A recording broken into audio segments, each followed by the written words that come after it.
तो मूवी का स्टार्ट होता है एक बहुत ही प्यारी बच्ची को दिखाते हुए जिसकी उम्र कोई 10 या 12 साल थी। उसके सर पर सींग थे और साथ उसके पर भी थे। उसका नाम होता है मेलेफिसेंट और वो एक प्यारी सी परी होती है जो कि एक जादुई जंगल में रह रही होती है। उसने आज तक बाहर की दुनिया देखी नहीं होती। उसके लिए सारा कुछ उसका यही प्यारा जंगल होता है। इवन आप ये भी सोच सकते हैं कि उसने आज तक इंसानों को नहीं देखा और फिर भी वो अपने जंगल में खुश है। उस जंगल में इंसानों के अलावा बाकी सारे क्रिएचर्स थे, अजीब अजीब जानवर भी थे। एक दिन मेलिफिसेंट जंगल में कहीं जा रही होती है तो उसे एक छोटा सा लड़का दिखाई देता है जो कि उसी की एज का था। वो उसे कहती है कि तुम कौन हो, यहाँ पर क्या कर रहे हो। वो छोटा बच्चा मेलिफिसेंट को बताता है कि मैं पास के ही किंगडम में रहता हूँ और मुझे यहाँ पर एक हीरा नजर आया था जिसे मैंने उठा लिया। तो मेलिफिसेंट उससे वो हीरा वापस लेती है और उससे कहती है कि आओ मैं तुम्हें तुम्हारी किंगडम तक छोड़ आती हूँ। तो वो लड़का कहता है कि ठीक है मैं चला तो जाता हूँ, लेकिन क्या तुम मुझसे दोस्ती करोगी, और अगर कभी मैं दोबारा इस जंगल में आया तो क्या हम खेल सकते हैं। तो मेलिफिसेंट कहती है कि जादुई जंगल है और तुम्हारा यहाँ पे आना ठीक तो नहीं है, लेकिन देखेंगे। इसी के साथ वो दोनों हैंड शेक करते हैं तो मेलिफिसेंट को कोई करंट लगता है।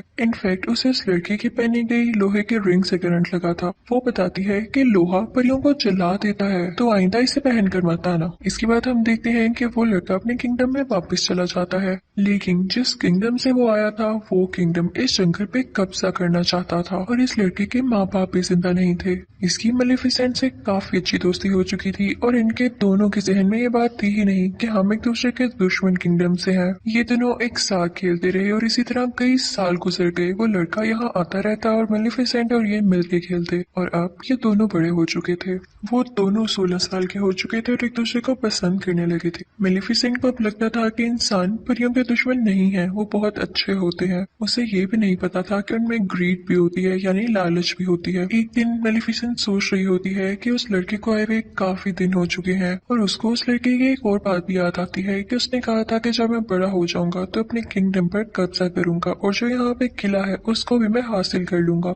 यानी मेलिफिसेंट को तो अभी भी ये समझ नहीं आ रहा होता कि वो लड़का लालची था। मेलिफिसेंट एक दिन अपने जंगल में बैठी होती है तो देखती है कि दूसरे किंगडम का राजा अपनी काफी ज्यादा आर्मी और घोड़ों के साथ उसके जंगल पर कब्जा करने आया है। मेलिफिसेंट अपने जंगल की परी होती है और वो अपने जंगल को प्रोटेक्ट करना अच्छे से जानती थी। वो उठ खड़ी होती है और अब काफी ज्यादा पावरफुल होती है। वो उस राजा से कहती है कि तुम मेरे जंगल में नहीं आ सकते। तो राजा कहता है मैंने तुमसे तो नहीं पूछा, और इसी के साथ वो अपने लोगों को ऑर्डर देता है कि मुझे इसकी डेड बॉडी चाहिए। अब राजा की आर्मी जंगल की तरफ जाने लगती है, लेकिन जंगल में से भी अजीबोगरीब क्रिएचर्स घोड़े पर बैठे हुए इन पर अटैक करते हैं और अब राजा और उसकी आर्मी पूरी तरह से जख्मी हो चुकी थी। सारे के सारे इंसान वहाँ से डर के भाग जाते हैं कि ये जंगल तो जादुई है और हमारे बस की बात नहीं है इनसे लड़ना। अब राजा अपने किंगडम में वापस चला जाता है। वो काफी बूढ़ा हो चुका था और काफी कमजोर भी। तो वो सब लोगों को इकट्ठा करता है और उनसे कहता है कि तुम सब जानते हो ना कि उस जंगल में कितना ज्यादा खजाना है, और मैं शुरू से तुम लोगों से यही कहता आ रहा हूँ कि हम उस पर कब्जा करेंगे, लेकिन अब जैसी मेरी हालत है मुझे नहीं लगता कि मैं वहाँ जाकर लड़ सकता हूँ। लेकिन मैं तुम लोगों से वादा करता हूँ कि जिसने उस मेलेफिसेंट को मार दिया मैं उसकी शादी अपनी बेटी से कर दूंगा।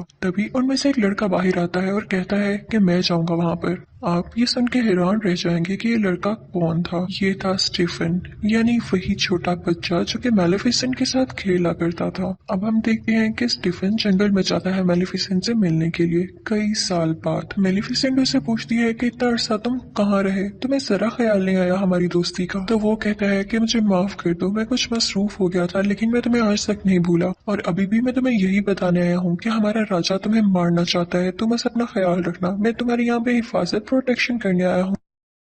और इसके बाद वो दोनों बातें करने लगते हैं। मेलिफिसेंट उससे कहती है कि मैंने तुम्हें माफ किया, क्योंकि उसको नहीं पता होता कि इंसान किस कदर बुरे हो सकते हैं। वो उस पर यकीन जो कर लेती है। लेकिन स्टीफन बहुत लालची इंसान था। वो उसे कोई नशे की दवाई पिला देता है पानी में, जिससे वो बेहोश हो जाती है। उसके बाद स्टीफन चाकू उठाता है और उसे मारने लगता है, लेकिन नाकाम रहता है। और फिर अगली सुबह जब हम देखते हैं कि मेलिफिसेंट की आंख खुलती है तो उसके पर नहीं होते, वहां पर उसके जख्म हुए होते हैं, जिसे देख के मेलिफिसेंट को अपनी आंखों पर यकीन नहीं आता और वो चिल्लाने लगती है, रोने लगती है, क्योंकि उसके खूबसूरत पर अब उसके साथ नहीं रहे थे। वो अब परों वाली परी नहीं रही थी। दूसरी तरफ हम देखते हैं कि स्टीफन मेलिफिसेंट के पर लेके राजा के पास आता है और कहता है कि ये ले, मैंने आपसे किया हुआ वादा पूरा कर दिया। राजा उससे बहुत खुश होता है और उससे पर लेके उसे इस किंगडम का राजा बना देता है। और यहाँ पे स्टीफन का भी ख्वाब पूरा हो चुका था, उस लालची इंसान का ख्वाब। ख्वाब। दूसरी तरफ जंगल में हमें मेलेफिसेंट दिखाई जाती है जो कि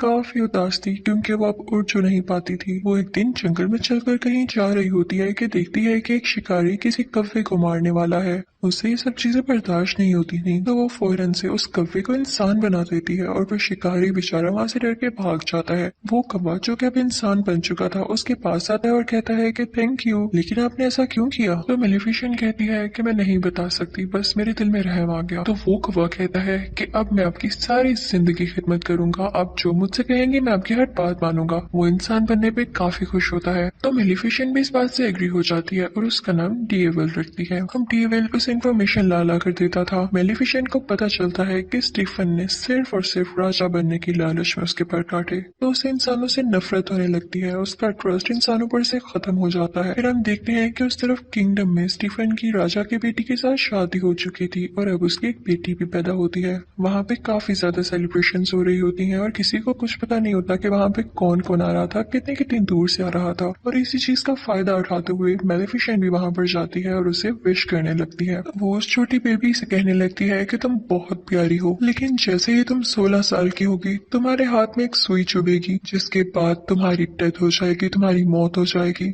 तो स्टीफन उसके आगे खिलखिलाने लगता है और कहता है कि ऐसा नहीं करो, तुम मेरा मतलब मेरी बेटी से क्यों ले रही हो? तो मेलेफिसेंट कहती है कि मैं भी एक लड़की थी और याद है तुमने मेरे साथ क्या किया था। मेलेफिसेंट के दिल में अभी भी कुछ रहम बाकी होता है तो वो स्टीफन से कहती है कि एक सोल्यूशन है, अगर तुम्हारी बेटी को उसके 16th बर्थडे पे उसका सच्चा प्यार मिल गया तो उसकी जान बच सकती है। स्टीफन इस बात से काफी परेशान हो जाता है और 3 छोटी छोटी परियों को बुलाता है और कहता है कि मेरी बेटी को यहाँ से दूर ले जाओ और जब तक ये 16 साल की नहीं हो जाती इसे यहाँ मत लेकर आना, वरना इसका कर्ज सच्चा हो जाएगा। और उसके बाद वो निकलता है जंगल पर अटैक करने के लिए, लेकिन ऐसा नहीं कर पाता क्योंकि जंगल की बाउंड्रीज को मेलेफिसेंट ने कवर कर रखा था अपनी पावर से और अब कोई भी इंसान उस जंगल में नहीं आ सकता। फिर हम देखते हैं कि वो प्रिंसेस जो स्टीफन की बेटी होती है उसका नाम अरोरा होता है और वो 3 परियों से लेके काफी दूर चली गई होती है, लेकिन मेलेफिसेंट को अभी भी उसका मुकाम पता था कि वो किस जगह पर रह रही है। वो उसे डराने की कोशिश करती है लेकिन वो छोटी बच्ची यानी प्रिंसेस अरोरा हंसने लगती है और अब मेलेफिसेंट का दिल भी उसके लिए सॉफ्ट होने लगा था क्योंकि मेलेफिसेंट एक अच्छी परी थी, वो जालिम औरत नहीं थी। वो 3 परियां जो प्रिंसेस अरोरा की केयर करती थी काफी ज्यादा केयरलेस थी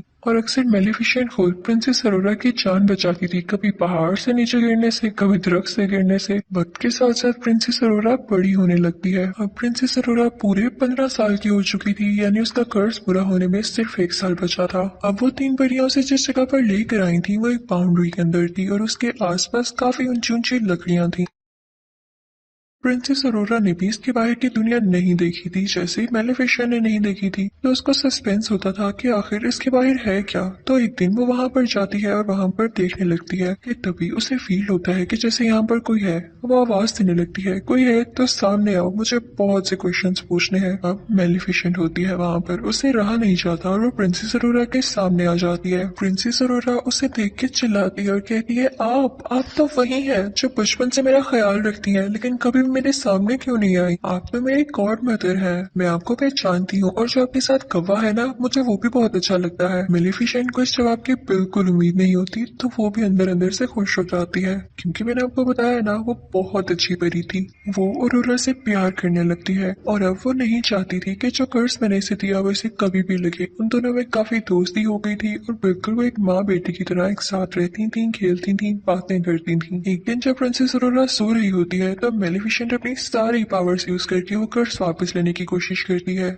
लेकिन उसे पता चलता है कि इतने साल पहले दिया गया कर्ज अब वापस नहीं हो सकता, स्पेशली तब जब उसके कंप्लीट होने का टाइम बहुत करीब आ चुका हो। और इसी बात को तो लेके मेलेफिसेंट परेशान थी कि उसका 16वां बर्थडे आने ही वाला था, तो वो ये दुआ करती है कि जल्द ही इसे इसका सच्चा प्यार मिल जाए ताकि इसका ये कर्ज रिवर्स हो जाए। फिर उसके बाद हम देखते हैं कि सुबह हो जाती है और जंगल में प्रिंसेस अरोरा और मेलेफिसेंट बातें कर रहे होते हैं। प्रिंसेस अरोरा मेलेफिसेंट से पूछती है कि आपके पर कहाँ गए? सारी परियों के पर होते हैं।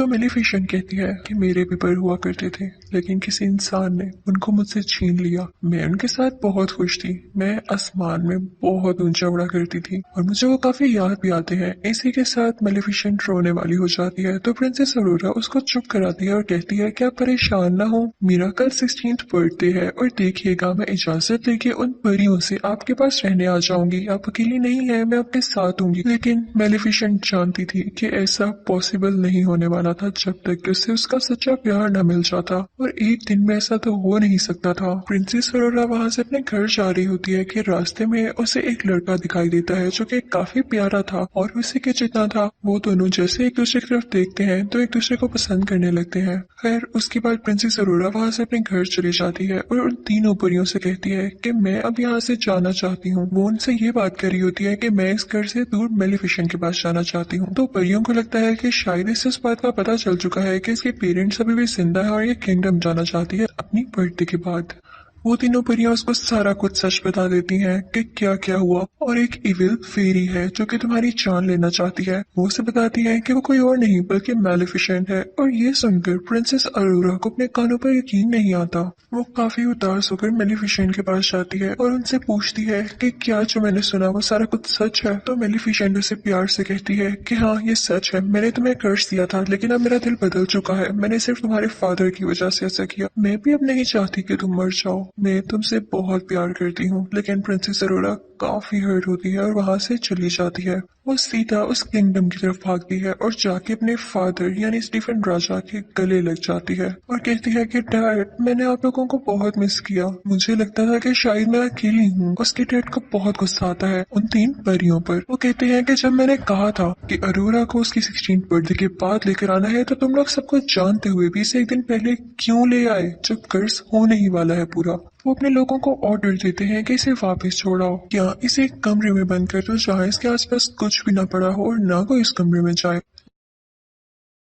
लेकिन वो राजा कर्ज को रोक थोड़ी सकता था। तो जैसे ही प्रिंसेस अरोरा का 16th बर्थडे आता है तो कर्ज के असर में प्रिंसेस अरोरा खुद ब खुद उस जगह पर चली जाती है जहाँ पर स्पिनिंग व्हील्स पड़े होते हैं और उन पर सुइयां लगी होती हैं। वो कर्ज की वजह से उस सुई को अपने आप ही टच कर लेती है और फिर बेहोश हो जाती है, गहरी नींद में चली जाती है। और राजा बहुत परेशान होता है क्योंकि अब उसकी बेटी गहरी नींद में जा चुकी थी और कभी भी उठने वाली नहीं थी। उधर मेलिफिसेंट को भी काफी दुख हो रहा होता है तो उस लड़के को बुलाती है जो कि प्रिंसेस अरोरा को उस दिन रास्ते में मिला। उसे लगता है कि हो सकता है कि ये दोनों एक दूसरे को पसंद करने लगे हों और अगर ये प्रिंसेस अरोरा को मिल जाए तो प्रिंसेस अरोरा जाग जाए। तो मेलिफिसेंट उस लड़के को लेके वहां पर जाती है जहां पर प्रिंसेस अरोरा सो रही होती है। उसी दौरान वहां पर वो मौजूद जो परी होती है जो प्रिंसेस अरोरा का ख्याल रखा करती थी, वो राजा से कहती है कि आप प्रिंसेस अरोरा के फादर हैं, आप उसके माथे पर चूमे, हो सकता है कि वो जाग जाए, हो सकता है आप ही उसका सच्चा प्यार हो। तो किंग स्टीफन कहता है कि नहीं, मैं कभी किसी का सच्चा प्यार नहीं हो सकता, मैंने मेलिफिसेंट को धोखा दिया और उसी लिए ये सब कुछ हो रहा है। अब जब मेलिफिसेंट उस लड़के को यहाँ पर आती है और वो प्रिंसेस अरोरा के पास जाता है तो प्रिंसेस अरोरा नहीं जागती। मेलिफिसेंट को पता चल जाता है कि ये इसका ट्रू लव नहीं है। मेलिफिसेंट ये देख के रोने लगती है और उससे कहती है कि मैं तुम्हें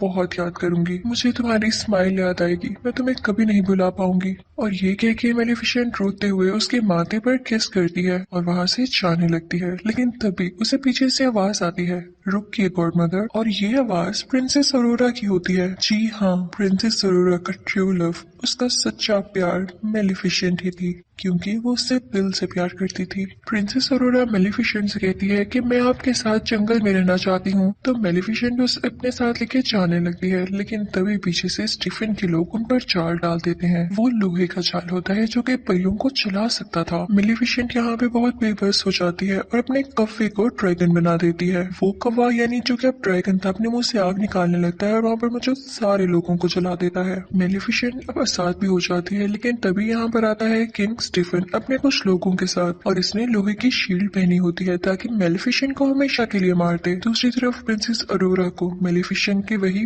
पर नजर आ जाते हैं। वो पर मूव कर रहे होते हैं जिससे उन्हें भी पता चल गया हो कि उनकी मालिक यहाँ पर है। प्रिंसेस अरोरा उन परों को आजाद कर देती है और वह खुद ब खुद मेलेफिसेंट के साथ जाके लग जाते हैं। मेलेफिसेंट दोबारा सुनने लगती है और स्टीफन को अपने साथ उड़ा लेती है, लेकिन उसे बिल्डिंग से नीचे नहीं गिराती। स्टीफन उस पर अटैक करने लगता है, जिसकी वजह से वो दोनों ही बिल्डिंग से नीचे गिरने लगते हैं, यानी कैसल से। स्टीफन ने मेलेफिसेंट के परों को पकड़ा होता है ताकि वो उड़ न सके, लेकिन जैसे ही वो लोग जमीन पर गिरने वाले होते हैं, मेलेफिसेंट अपने पर खोल लेती है और उड़ जाती है, लेकिन इस वजह से स्टीफन जमीन पर गिरकर मर जाता है। यानी अब ये लालची आदमी इस दुनिया में नहीं रहा था, सब कुछ ठीक हो चुका था। अगली सुबह हम देखते हैं कि मेलेफिसेंट उन सब बाउंड्रीज को हटा देती है जो उसने जंगल के गिर्द बनाई हुई थी।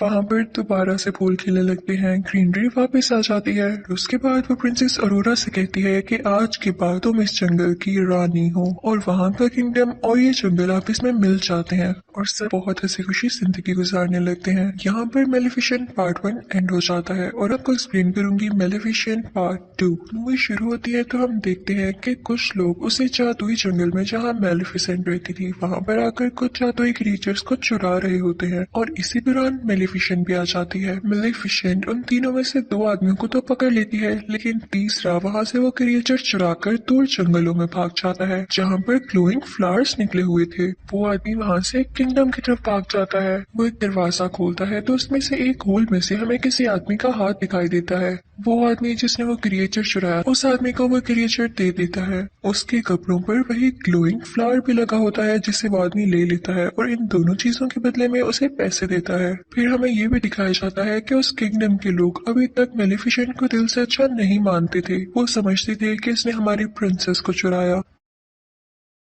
और ये हमेशा से प्रिंसेस अरोरा को मारना चाहती थी। अब सीन चेंज होता है और हम प्रिंसेस अरोरा को जंगल में काफी खुश देखते हैं। वो वहाँ की रानी जो बन चुकी थी और डिफरेंट क्रिएचर्स के साथ डांस कर रही थी। सब लोग उसके पास अपने अपने मसले लेकर आते थे। उसे बताया जाता है कि यहाँ से क्रिएचर गायब हो गई है, वही क्रिएचर जो कि वो आदमी चुरा कर भागा था। तो ये सुन के प्रिंसेस अरोरा काफी परेशान हो जाती है। तो वहाँ पे वही छोटी हाइट वाली 3 परियां आती हैं और उसे खुश करने लगती हैं। उसका क्राउन लेके भागने लगती हैं ताकि वो भी उसके पीछे पीछे आए। और प्रिंसेस अरोरा जैसे ही नीचे जाती है तो उसे कौन दिखाई देता है भला? वही लड़का जो कि मूवी यानी मेलेफिसेंट पार्ट 1 के एंड पे उसके पास आया था, लेकिन तब तक वो उसका ट्रू लव नहीं था। वो भी एक प्रिंस था और उसका नाम था प्रिंस फिलिप। वो काफी अरसे से प्रिंसेस अरोरा को पसंद करता था और यहाँ पर फाइनली वो उसे प्रपोज कर देता है, जिसे सुनकर प्रिंसेस अरोरा भी काफी खुश होती है क्योंकि वो भी उसे कहीं ना कहीं पसंद करती थी। ये सब कुछ मेलेफिसेंट का कौवा यानी डेवियल भी देख रहा होता है। वो जाके सब कुछ मेलेफिसेंट को बताता है तो मेलेफिसेंट वहाँ से उठकर प्रिंसेस अरोरा से बात करने आती है और दूसरी तरफ वो प्रिंस फिलिप भी अपने पेरेंट्स को बताने के लिए चाहता है कि मुझे एक लड़की पसंद आ चुकी है।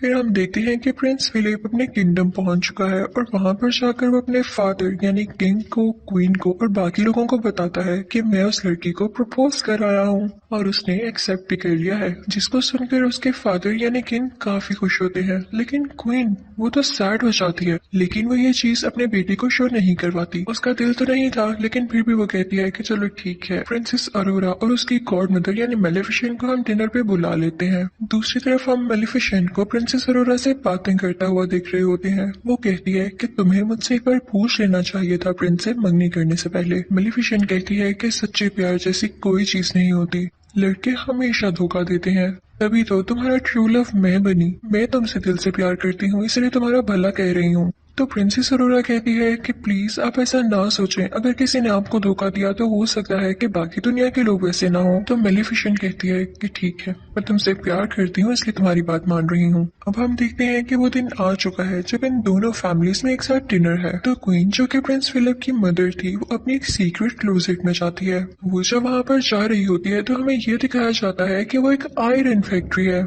वो क्वीन जब वहाँ से गुजर रही होती है तो हमें ये भी दिखाया जाता है कि वहाँ पर वही ग्लोइंग फ्लावर होता है और उसी के साथ वो क्रिएचर भी होती है जो कि एक आदमी ने चुराया था। और वो क्वीन जाके उस आदमी से कहती है कि जल्दी अपना काम पूरा करो, वक्त बहुत कम है। और तभी वहाँ पर हम स्पिनिंग व्हील को भी देखते हैं जिस पर सेम सुई लगी होती है। ये सीन था ना काफी मिस्टीरियस कि हमें उस क्वीन के प्लान्स के बारे में कुछ नहीं पता चल पाता। और फिर यहाँ पे सीन चेंज हो जाता है। अब दूसरी तरफ जंगल में मेलेफिसेंट उसका कौवा जो कि इंसान की शक्ल में ही था और प्रिंसेस अरोरा डिनर पर जाने के लिए तैयार हो जाते हैं। काफी प्यारी लग रही होती है प्रिंसेस अरोरा। मेलेफिसेंट जैसे ही उस किंगडम में पाँव रखती है तो सारे लोग उससे हरकत छुपने लगते हैं और कुछ लोग तो अपने वेपन्स भी निकाल लाते हैं। उनको ये लग रहा होता है कि मेलिफिसेंट एक बुरी चुड़ैल है, लेकिन मेलिफिसेंट इन सबको एंजॉय कर रही होती है और उन्हें कुछ भी नहीं कहती, बस मुस्कुराती रहती है। अब हम देखते हैं कि वो तीनों अंदर पहुंच चुके होते हैं, यानी महल के अंदर किंग और क्वीन के पास, और अब डिनर होता है स्टार्ट। क्वीन मुसलसल मेलिफिसेंट को खुश करने की बजाय या उससे अच्छी बातें करने की बजाय उसका पुराना वक्त उसे याद दिलाती है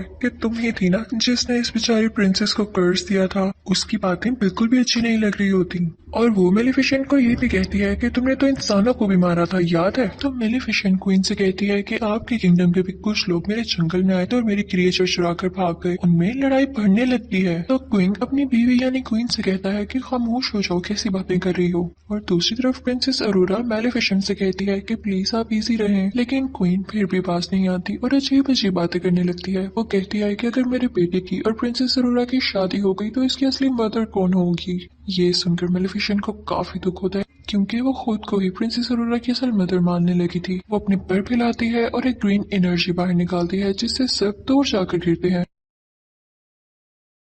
क्वीन भी पिला बजाकर डर जाती है और किंग के पीछे जाकर छुप जाती है, जिससे किंग बेचारे नीचे गिर जाते हैं। क्वीन ऊंची ऊंची बोलने लगती है कि मेलिफिसेंट ने किंग पर कर्ज कर दिया है, और अरोरा उनकी बात पर यकीन कर लेती है और मेलिफिसेंट से कहती है कि प्लीज आप अपना कर्ज खत्म करते हैं, बार बार क्यों सब पे कर्ज करती हैं। तो मेलिफिसेंट कहती है, प्रिंसेस अरोरा तुम भी ये कह रही हो, मैंने कोई कर्ज नहीं किया। लेकिन प्रिंसेस अरोरा मेलिफिसेंट की बात पर यकीन ही नहीं करती, क्योंकि क्वीन ने काफी अच्छे तरीके से उसको टैकल कर लिया होता है। तभी वहाँ पर सोल्जर्स आने लगते हैं जो कि मेलिफिसेंट पर अटैक करने वाले होते हैं। मेलिफिसेंट आखिरी बार प्रिंसेस अरोरा से कहती है कि क्या तुम मेरे साथ नहीं आओगी। तो प्रिंसेस अरोरा कोई जवाब नहीं देती और क्वीन और किंग के पास बैठी रहती है। तो मेलिफिसेंट दुखी होकर वहाँ से उठकर चली जाती है। उसके साथ उसका कफा भी खिड़की तोड़ के बाहर चले जाते हैं। लेकिन वहाँ पे एक और लड़की होती है जो क्वीन और किंग के साथ ही होती है। वो आयरन बुलेट से मेलिफिसेंट पर अटैक कर देती है, जिससे वो बेचारी ओशन में गिर जाती है। अब हम देखते हैं कि कैसल में किंग बेचारे बेहोश पड़े होते हैं, तो उनको उनके बेडरूम में ले जाया जाता है। सब काफी परेशान होते हैं और उनका बेटा यानी प्रिंस फिलिप अपनी मदर क्वीन से कहता है कि आप डैड के माथे पर चूमे, आप उनसे सच्चा प्यार करती हैं ना, आप उनकी वाइफ हैं, हो सकता है कि वो दोबारा से ठीक हो जाए।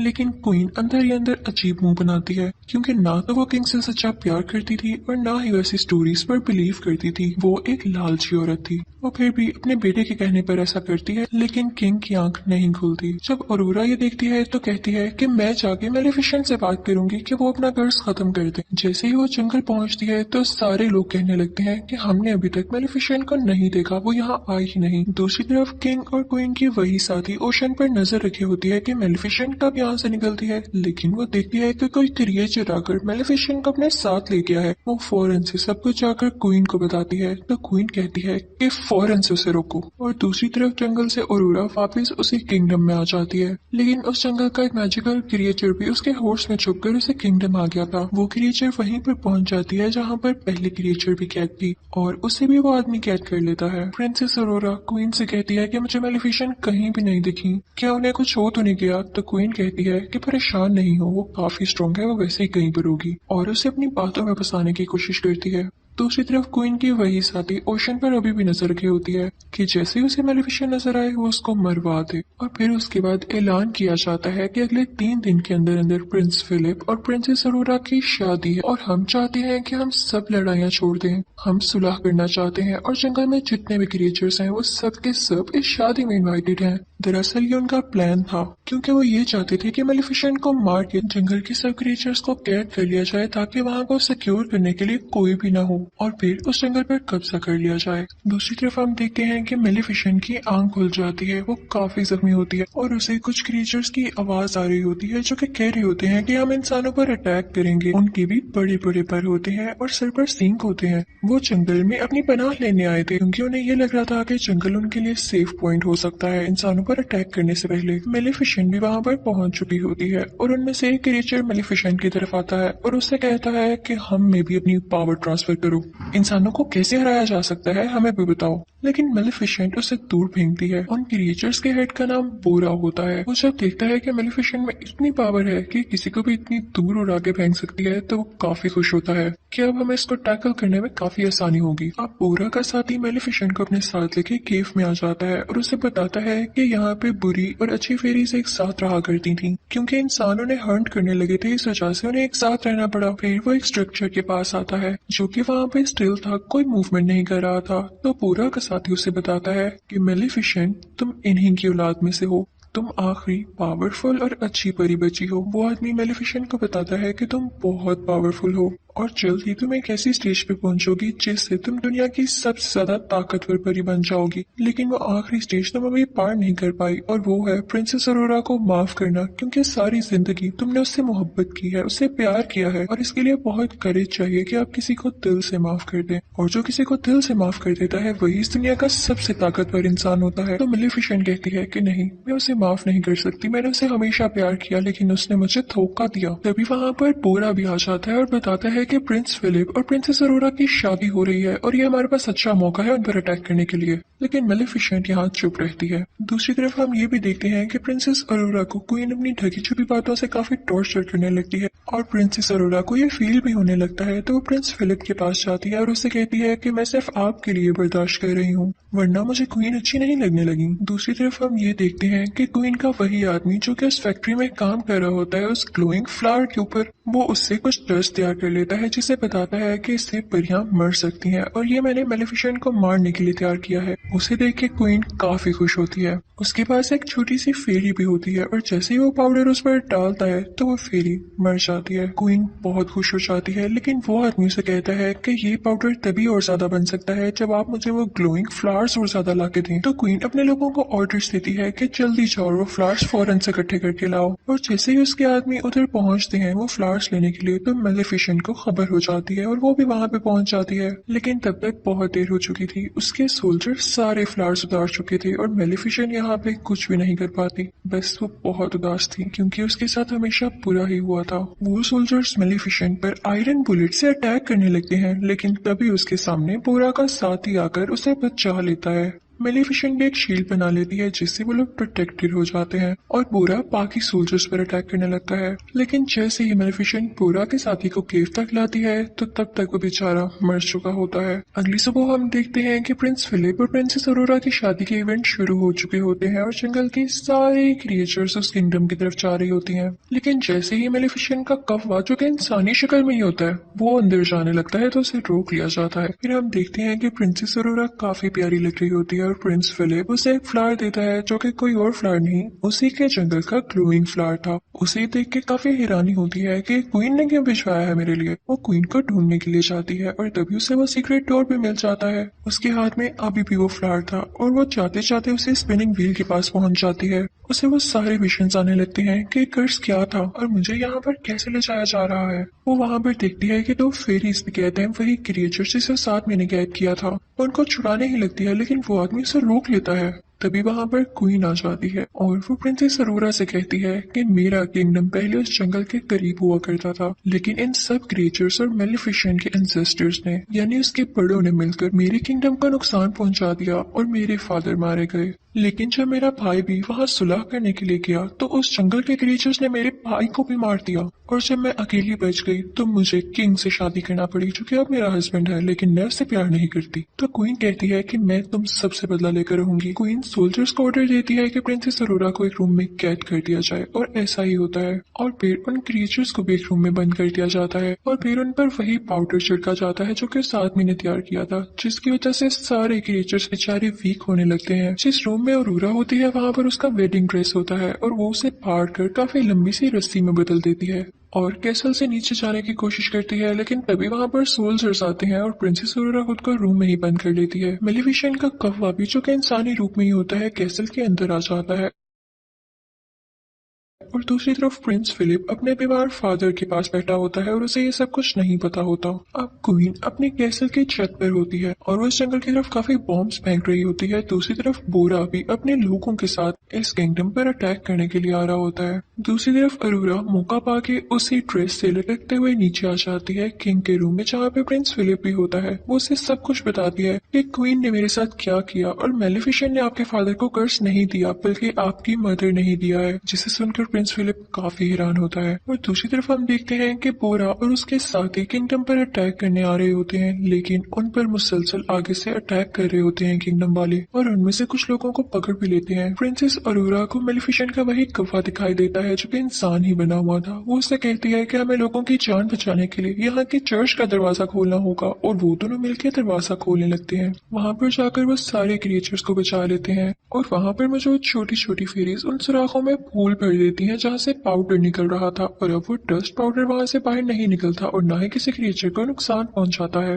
और जब क्वीन की वो साथी लड़की जो कि पाउडर गिरा रही होती है उनको ठीक करने जाती है तो वहीं से खुद ही नीचे गिर जाती है। प्रिंस फिलिप अपनी मदर यानी क्वीन को समझाने जाता है, लेकिन क्वीन सोल्जर से कहती है कि इसको पकड़ लो, लेकिन प्रिंस फिलिप उसी से पहले कैसल से नीचे जंप लगा देता है। वहाँ पर प्रिंसेस अरोरा और मेलिफिसेंट के कफे को भी पकड़ लिया जाता है, लेकिन तभी वहाँ पर आती है मेलिफिसेंट और अपने कफे को एक बड़े से बियर में तब्दील कर देती है, और वो बियर चर्च का दरवाजा खोल के सब क्रिएचर्स को साथ कर देता है। मेलिफिसेंट बाकी लोगों पर अटैक करने लगती है और अपने लोगों को बचाने लगती है। तभी वहाँ पर बोरा भी आ जाता है और क्वीन के सोल्जर से लड़ने लगता है, लेकिन फिलिप उसे आके रोकता है और कहता है कि ये हमारे जनरल हैं, इसे कुछ मत कहना। तो बोरा वहाँ से चला जाता है। जब जनरल ये देखता है कि इसने मुझे नहीं मारा तो उसे पता चल जाता है कि असली जालिम कौन है, यानी क्वीन असली जालिम है। दूसरी तरफ मेलिफिसेंट रूफ टॉप पर आती है उसी क्वीन के पास, लेकिन प्रिंसेस अरोरा के पास आती है मेलिफिसेंट की और उससे कहती है कि प्लीज क्वीन को मत मारे वरना सब लोग वाकई समझेंगे कि आप जालिम थी। लेकिन मेलिफिसेंट कहती है कि नहीं अरोरा,